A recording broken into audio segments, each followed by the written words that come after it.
সোনার বাংলা বৈষম্যের ঠাঁই নাই, বৈষম্যের ঠাঁই নাই, আমার সোনার বাংলায় আমার সোনার বাংলা বৈষম্যের ঠাঁই নাই। আপোষ না সংগ্রাম, সংগ্রাম সংগ্রাম দিয়েছি তো রক্ত, আরো দেব রক্ত, রক্তের বন্যায় ভেসে যাবে অন্যায়, দিয়েছি তো রক্ত, আরো দেব রক্ত, আমার সোনার বাংলায়, বৈষম্যের ঠাঁই নাই, আমার সোনার বাংলায় বৈষম্যের ঠাঁই নাই। কোটা না মেধা, মেধা মেধা আমার সোনার বাংলা বৈষম্যের ঠাঁই নাই, মেধা মেধা কোটা না মেধা, মেধা মেধা কোটা না মেধা, মেধা মেধা বৈষম্যের ঠাঁই নাই, বৈষম্যের ঠাঁই নাই, আমার সোনার বাংলা রাজপথ, আমার সোনার বাংলা বৈষম্যের ঠাঁই নাই,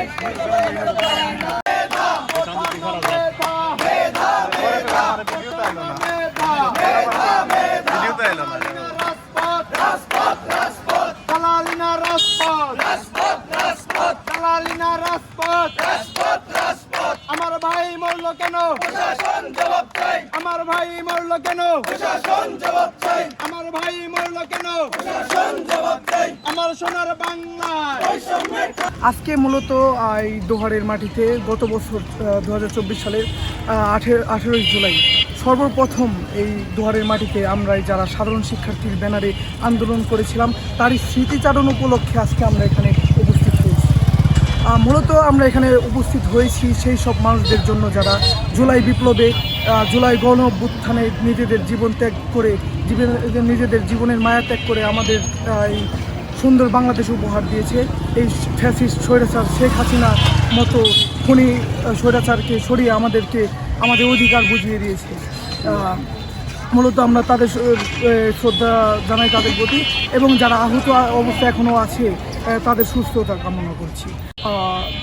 বিগত সালের এই 18 জুলাই মানে 17 জুলাই যখন কবি নজরুল কলেজে আন্দোলনের ডাক দেওয়া হয়েছিল, তখন আমরা নীরব ভাই আমাকে বলছিল যে আন্দোলন আছে রাজধানী গিয়েছিলাম, কিন্তু দুঃখের বিষয় হলো যাওয়ার পূর্বে ওখানে ওই ছাত্রলীগের সন্ত্রাস বাহিনী এবং আলমগীরের সেই পোষা বাহিনী এবং পুলিশ বাহিনী, তখনকার ফ্যাসিস্ট পুলিশ বাহিনী আমাদের আন্দোলন মানে করতেই দেয় না।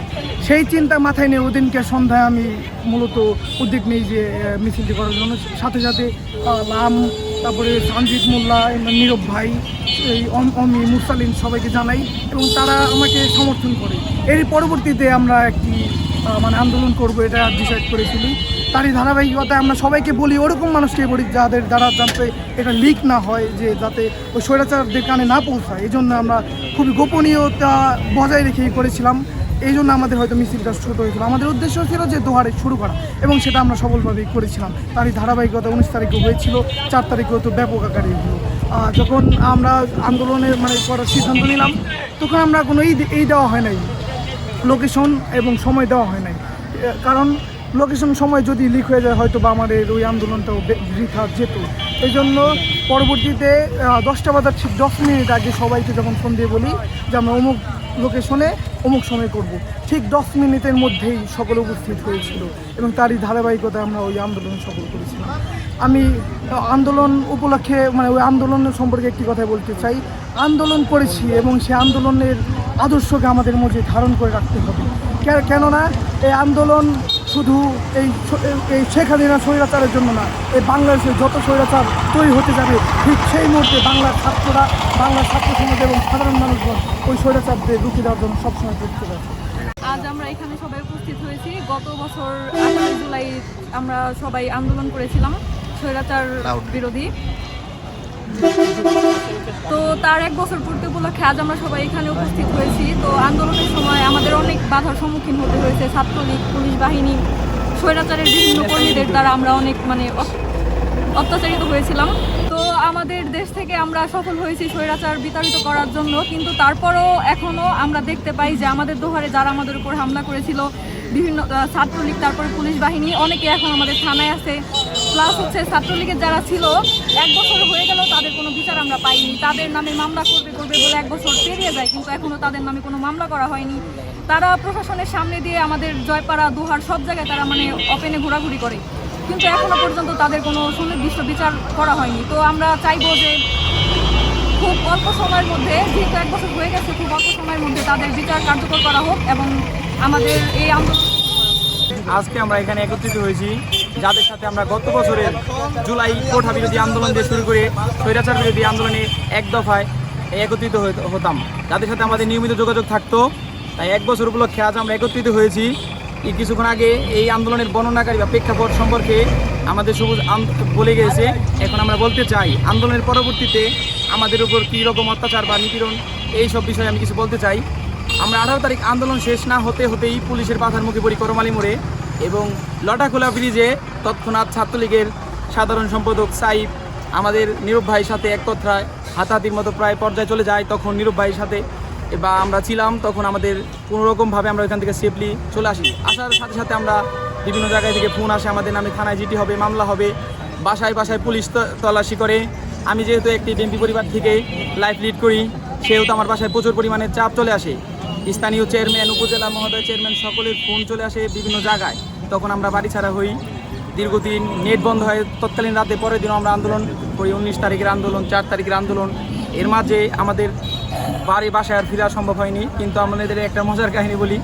আমি আর আমার বড় ভাই আক্কাস ভাই একটা দাওয়াতে গেছি, তখন পুলিশ এসে হাজির। আমরা খাবার ফেলিয়ে তখন উঠে গেছি। তাহলে বুঝেন আমাদের ওই সময় কী রকম বা কিসের ভিতর দিয়ে আমরা চলে গেছি। যাই হোক, জুলাই বিরোধীতে এক দফা আন্দোলনে আমরা সফল হয়েছি দেখে আজ আমরা এখানে আসতে পেরেছি। আমার সহযোদ্ধাদের সকলকে স্মরণ করছি। এই জুলাই যোদ্ধা যারা 5 তারিখে আমাদের উপরে হামলা করছে, 4 তারিখে, তারা আজ আমাদের সামনে দিয়ে ঘুরে বেড়ায়। আজ রাসেল নামে এক লোক, তাকে আমি হুঁশিয়ারি করে বলতে চাই, সে দুহারে কালপিট নামের এক কমিটি করছে, পকেট কমিটি নামে। সেই কমিটি আজও একটি মামলা করতে পারে নাই। তারা বলছে কোনো রাজনৈতিক দলের সাথে সম্পর্কিত ব্যক্তি এই কমিটি থাকতে পারবে না, কিন্তু তারা আজকে এনসিপির ব্যানারে কাজ করে, সহযোগী সংগঠন হিসেবে কাজ করে। এই রাসেলকে আমরা দুহার থেকে হুঁশিয়ারি করে বলতে চাই যে এই সব কমিটি আমরা কখনোই মানি নাই, আর সামনেও মানব না।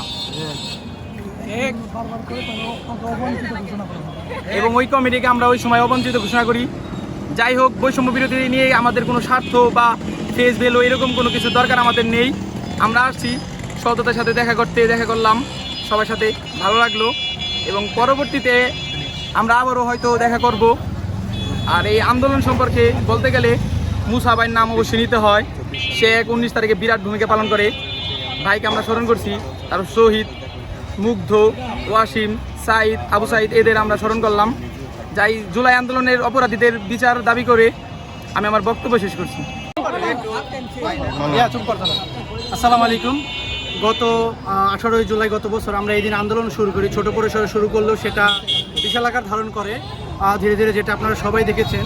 আমরা সর্বদাই ন্যায়ের পক্ষে ছিলাম, এখনও ন্যায়ের পক্ষে আছি। ন্যায়ের পক্ষে আছি বিধায় আমরা আজকের এই স্মৃতিচারণ একটা সম্মেলন করার চেষ্টা করেছি, যেখানে আমরা গতবার এই দিনে যারা ছিলাম আজকেও মোটামুটি তারাই আছি উপস্থিতির জন্য। আমাদের এখানে বেশি মানুষ নেই, বলতে আমরা যে কয়জন শুরু করেছিলাম সেই কয়জনই আছি। আমি পরিশেষে একটা কথাই বলতে চাই, আমরা অন্যায়ের বিরুদ্ধে সবসময় ছিলাম এবং আমরা অন্যায়ের বিরুদ্ধে প্রতিবাদ সারা জীবন করে যাব, সেটা যে কোনো মূল্যেই হোক। ধন্যবাদ। প্রথমে আমি গভীর শ্রদ্ধার সাথে স্মরণ করছি 24 জুলাই আন্দোলনে যারা শহীদ হয়েছেন এবং যারা আহত হয়েছেন। প্রথমে আমি তাদেরকে স্মরণ করেছি। আমাদের দোহারে যখন আন্দোলনের সূচনা হয়, তখন আমরা সংখ্যায় ক্ষুদ্র হলেও আমরা প্রথমে শুরু করেছিলাম। এরপরে এই আন্দোলন বৃহৎ একটা আন্দোলনের রূপ নেয়। সুতরাং আমরা বলতে চাই, আমরা সংখ্যায় ক্ষুদ্র হলেও আমরা বুকে সাহস নিয়ে অন্যায়ের বিরুদ্ধে সবসময় আমরা লড়াই চালিয়ে যাব।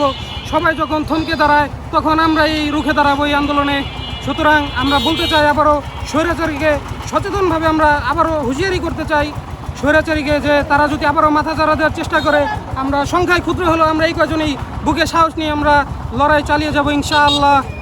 সুতরাং আরও একটি কথা আমরা বলতে চাই, সেটা হচ্ছে আজকে প্রায় 1 বছর পার হতে যাচ্ছে, কিন্তু আমরা এখনও জুলাই ঘোষণাপত্র দেখতে পাচ্ছি না, যেটা আমাদের 24 জুলাই ছাত্র জনতা সহ যারা ছিল সহযোদ্ধা সকলের একটা মনের আবেগের সকলের একটি চাওয়া। সুতরাং আমি বর্তমান সরকারকে বলতে চাই, আপনারা অতি দ্রুত জুলাই সনদের ব্যবস্থা করুন, যেটা জুলাই ঘোষণাপত্র দেওয়ার জন্য আমি আপনাদেরকে অনুরোধ জানাই।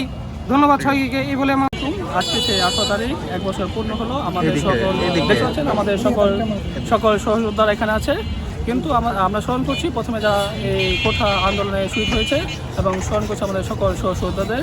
আজকে 1 বছর হলো কিন্তু আমরা দেখতে পাচ্ছি আমরা সঠিক বিচার পাইনি, আমরা সঠিক অধিকার পাইনি। আজকে আমাদের সেই আওয়ামী লীগের স্বৈরাচার এবং দর্শকরা ঘুরে বেড়াচ্ছে ঠিকমতো। কিন্তু সবচেয়ে দুঃখজনক বিষয় হচ্ছে আমাদের দোহারে যে বৈষম্য বিরোধী কমিটি হলো, কমিটিরা আজকে তারা থানায়, আজকে তারা উপজেলা, আজকে তারা সর্বক্ষেত্রে আছে, কিন্তু তারা আমাদের বাদী হিসেবে তাদের দেখলাম না থানায়। এটা আমাদের খুব দুঃখ লাগে। আজকে এই 18 তারিখ আমরা সর্বপ্রথম দোহারে আন্দোলন করি, কিন্তু কমিটিতে আমাদের কাউকে দেখা যায়নি। দেখা গেছে কিছু সুবিধাবাদী মানুষ যারা বৈষম্য বিরোধীকে কাজে লাগিয়ে এই 24-এ মানুষ শহীদের রক্ত বেঁচে রাজনৈতিক দল তৈরি করলো। আমরা দেখেছি 1971-এ এক দল বেঁচে 71, আরেক দল বেঁচেছে 2024, যে 24 বেশে আসছে তারা রাজনৈতিক তৈরি করলো। আমি ছাত্রদল করার কারণে আমি 21 তারিখে বাড়ি ছাড়া হই, সেই ক্ষেত্রে তারা খোঁজখবর নেয়নি, কিন্তু তারা সুযোগ সুবিধা ঠিকই নিয়েছে যারা বৈষম্য ব্যানার তৈরি করেছে। খুব দুঃখের বিষয় হচ্ছে যে আমার এখানে যারা আছে সকল সহযোদ্ধাদের তাদের কোনো মূল্যায়ন করা হচ্ছে না। আসলে আমরা কোনো মূল্যায়ন চাই না, আমরা কোনো ক্রেডিট চাই না, আমরা চাই স্বৈরাচার যারা আছে তাদেরকে সঠিক বিচারের দাবি, এটাই আমাদের চাওয়া দোহারবাসীর। এবং যে স্বৈরাচার বাংলা আবার তৈরি হবে, আমরা সকল সহযোদ্ধা আবার রুখে দাঁড়াবো। ষড়যন্ত্রে আমাদের বলে আমাদের ভয় করে নামানো যাবে না। আমাদের এই আন্দোলনের স্মৃতিচারণ প্রোগ্রামটি এখনই শেষ পর্যায়ে, কিন্তু আমি পরিশেষে একটি কথাই বলতে চাই, বিশেষ করে রাসেল ভাইয়ের উদ্দেশ্যে, এনসিপি রাসেল ভাইয়ের উদ্দেশ্যে। তিনি এই বৈষম্য বিরোধী ছাত্র আন্দোলনের যে কমিটি হলো দোহারে, সেই কমিটি নিয়ে আমাদেরকে আশ্বস্ত করেছিলেন যে রাজনৈতিক কোনো দলের সাথে জড়িত যারা আছে তারা এই বৈষম্য বিরোধী ছাত্র আন্দোলনের কমিটিতে আসতে পারবেন না। কিন্তু দিন শেষে দেখা যায় তারা ষড়যন্ত্র করে যারা শুধু ছাত্র দলের সাথে জড়িত ছিল তাদেরকে বাদ রেখেছে। আমরা দেখতে পাই ইসলামী ছাত্র আন্দোলনের নেতাকর্মী, আমরা দেখতে পাই জামাত শিবিরের নেতাকর্মী, আমরা দেখতে পাই ওই এনসিপির সাথে জড়িত যারা, তারা ঠিকই ওই বৈষম্য বিরোধী ছাত্র আন্দোলনের কমিটিতে আছে। কিন্তু এই ছাত্র দলের সাথে যে বৈষম্য করা হয়েছে, এই ছাত্র দলের জবাব একদিন না একদিন দেবে।